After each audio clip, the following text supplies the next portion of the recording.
This was a horrifying live human milk production facility, and the sheer brutality of the scene was beyond imagination. When the police rushed to the site, what they saw instantly left them stunned.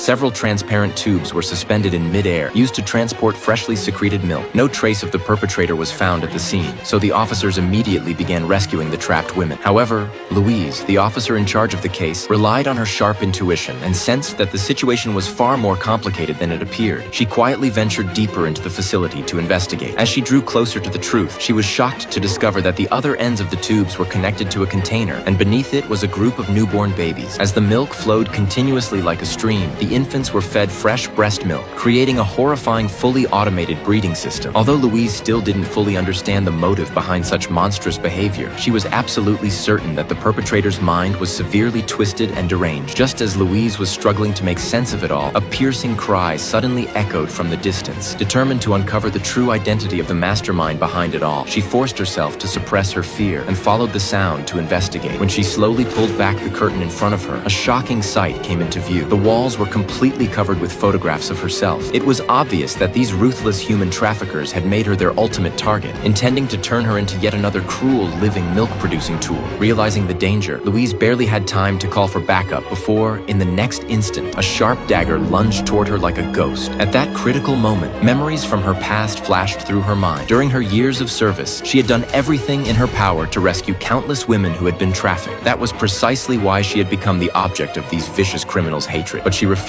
to become their tool. Resolute, Louise prepared to fight to the death and launched a counterattack just as the assailant moved in. She swiftly drew her handgun from her waist, and the bullet pierced the trafficker's heart like lightning. The mastermind who had ruined the lives of countless women was finally brought to justice by that righteous gunshot, paying the price he deserved for his crimes.